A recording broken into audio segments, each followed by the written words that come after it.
La Jolla is a neighborhood in northern San Diego, situated on the shoreline of the Pacific Ocean. It's famous for its weather, its location, and its wealth. La Jolla routinely tops the list of the most expensive housing districts in the United States, with homes currently fetching an average price of $2 million. Mansions situated on the cliffs overlooking the ocean are worth even more, with many worth in the tens of millions of dollars. Former Republican presidential candidate Mitt Romney once owned a home in La Jolla.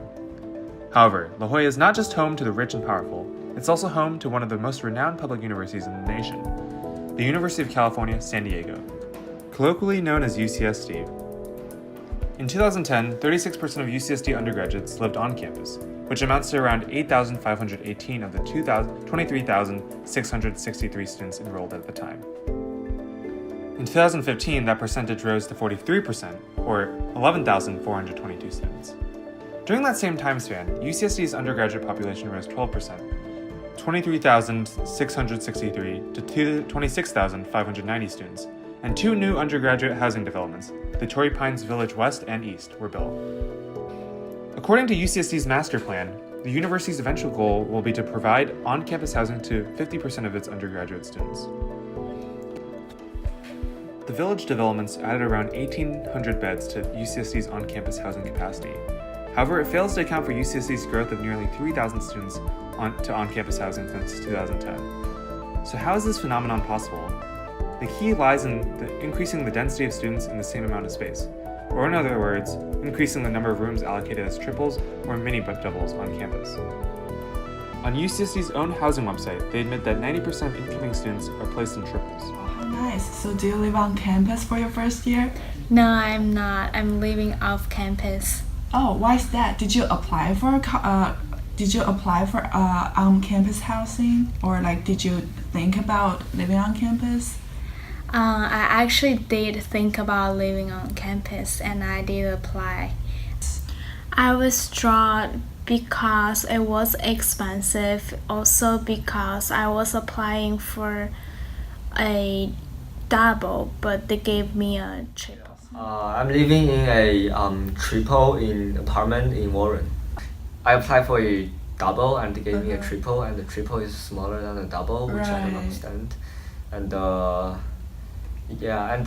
on-campus housing is quite expensive too. So most of the time, these triples are merely doubles which have been converted into triples over the last few years to meet increasing demand for on-campus housing. On the UCSD HDH website, which lists general room information, the average size of a triple is undisclosed, while the average size of a double and single are clearly listed. But HDH isn't just trying to hide the fact that most of these triples are the same size as doubles here. They actually try to convince students that living in a triple is the superior choice, with a disclaimer acknowledging that living in a triple may cause some initial anxiety, but then countered with a UC Davis study that claimed that students who lived in triples exhibited more personal growth. So basically, UCSD is trying to cram 3 students into a 150 to 200 square foot place meant for 2, at an insane monthly rate of $770 per month per person. In an even more nefarious invention called the mini double, 2 students are shoved into a 100 square foot space meant for 1 at the price of $720 per month per person. Even worse, in most residential colleges on campus, the freshman dorms don't even come with attached kitchens, but somehow triples in these dorms cost a total of $2,300 a month, $300 more than the San Diego citywide average for a 2-bedroom apartment.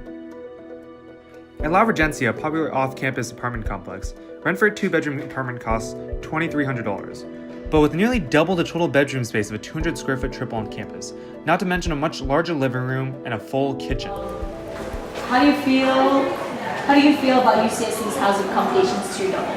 Honestly, the village is a lot nicer. I lived in Mirror my first year, and I was in a triple that was exceedingly tiny. So, you get better accommodations when you move into the apartments, which I'm in.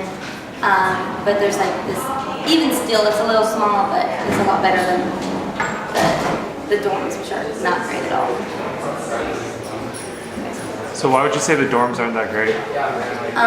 It's super cramped, there's a lot of people in a small space, and you have no ability to cook or feed yourself. You can do your laundry, but there aren't there's sinks, but usually don't have any hot water, so you can't really wash dishes or anything. So it's just kind of hard to keep everything clean without buying lots of things from the dining halls and the markets and everything. And it's just hard to live with people in such a small space, I guess. In order to get a better idea of whether or not on-campus housing at UCSD was getting oversaturated, we attempted to contact HTH regarding the breakdown of room types on campus, or basically some statistics on how many triples, mini doubles, doubles, and singles there are currently on campus. But they didn't get back to us on our inquiry. We also requested an interview with an HTH official, but they seemed unwilling to go through with one. So, with the number of incoming students in triples and the recent switch to from a 4-year housing guarantee to the 2-year housing guarantee, it looks like on-campus housing is indeed saturated, but we don't have the exact numbers on how badly saturated it is currently. Earlier this year, 400 transfer students were placed in temporary housing because HTH underestimated the number of people who wanted to live on campus. 300 of these students were later placed 2 miles off campus in graduate housing. Others were paid to move off campus after their temporary housing expired. This incident only confirms our suspicion that on-campus housing resources cannot keep up with the demand. Oh gosh, I actually went through a lot to get a place on campus, so it was kind of upsetting because I was going to be placed in Mesa, and I was going to be put in a double, so that was fine, but then they said it was going to be temporary, so I was like, okay, I have to move twice. So you're one of the 400 students who got transferred here? Yes, last minute, very last minute, like a week before I was supposed to move into Mesa. I actually got a call from someone and they're like, hey, we have room in the single grad apartments, but I'm undergrad living in grad apartments. So it worked out, but it's like, I feel a little alienated from other juniors, other transfers. So. And was the school like pretty fast about like finding you a house here? Were they easy to communicate with? Relatively, yes. Yeah, I would agree, so. What are your thoughts on the dining plan that we have? Oh gosh. I get really tired of food easily, so I always plan my meals ahead, so I always look at all the menus beforehand. And I don't know, I feel like I've had everything, so it's kind of boring, but I have goodies once a week so that I don't get tired of it.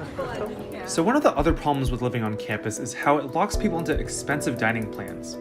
Base plan for residential halls costs $3,500, while the base plan for on-campus apartments costs $2,700, with the most expensive plan costing $3,900 per year. These plans do allow students to purchase anywhere from $8 to $16 worth of food at on-campus dining halls on average per day, which is convenient, but considering that on-campus students are forced to pay at least a few $1,000s of real money for on-campus dining dollars at a 1-to-1 ratio, while off-campus students can do the same at a ratio of 1 to 1.25 with a deposit as little as $25, these plans are hardly a deal for on-campus students. Also, if dining dollars aren't spent at the end of the year, the only way for students to make some of their money back is to sell some of the dining dollars to fellow students at a highly discounted rate. So these plans often force students to overspend.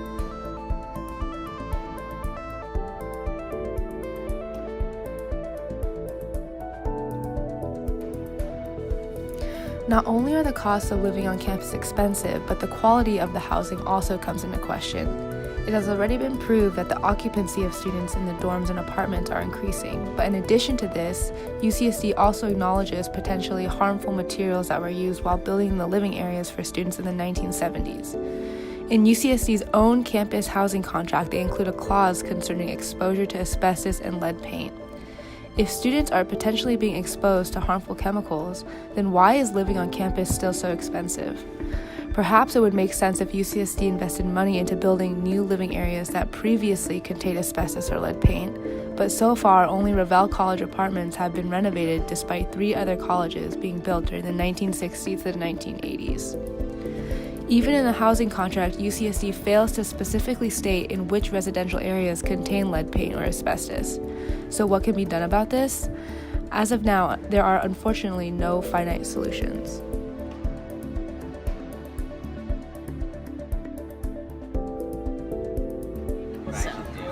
And then I don't know if you noticed about like our contract with like your housing. It does insist that there is lead paint in like some of the buildings that you guys live in. And how do you feel about that? That's a pretty interesting fact. I mean,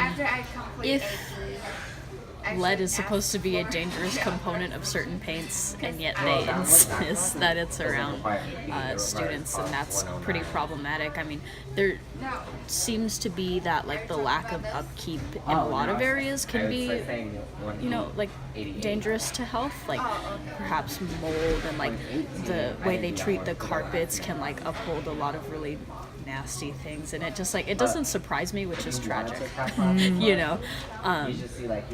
know, that's pretty interesting that they would insist that, but at the same time I kind of like, nothing surprises me anymore when it comes to on-campus housing, I guess. On top of all of the problems undergraduates have faced due to the currently high saturated on-campus housing, there are even more problems expected to arise in the future. In previous years, UCSD has leased a wide array of its lands to other sources. For example, in 1987, UCSD signed a lease that allowed the construction of a private gated residential community called Black Horse Farms, now located in the front of Muir College.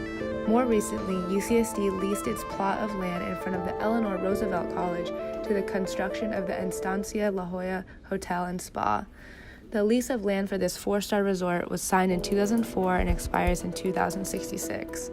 The problem with this situation is that UCSD expects to increase its yield of undergraduate students to a whopping 32,000 by 2035. This would mean that they would have to provide more on-campus housing. Ironically, the university is going to have to redevelop already developed land on campus because of the additional land owned by UCSD has been given away to places like Black Horse Farms and Estancia. Problems are already arising here as we see the combination of the rapid growth of student admittance rates, the lack of on-campus housing, and the fact that additional land is not available to build on. Essentially, all the land that UCSD could have used to build more student housing was used to build luxury homes and an upscale hotel.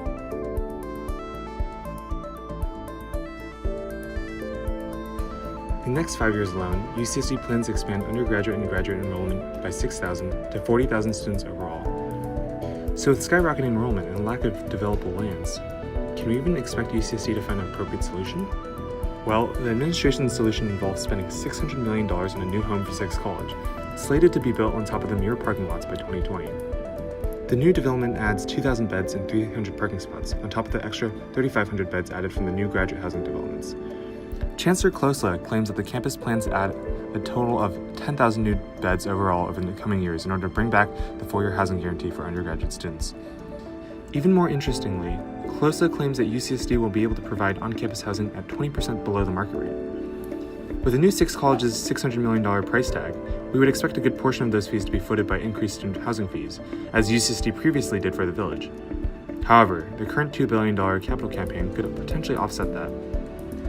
At the end of the day, we're skeptical that UCSD will be able to complete these developments and add on-campus housing, all while keeping costs down. Over the last few years, the university's inability to keep costs down has probably been one of the key reasons why the percentage of Pell Grant students enrolled has gone down by 50%, from 46% of the total undergraduate population to 26% between 2010 and 2015. The administration's main goal of expanding UCSD's reputation and prestige goes hand in hand with attracting more graduate students to increase research output and more high-performing high school seniors to increase rankings. Goals easily achieved by increasing costs and spending more money on building fancy new developments. Cheaper, more affordable housing for students isn't that sexy of a selling point, so unfortunately, we're likely to see this trend of expensive, overcrowded on-campus housing continue in the near future.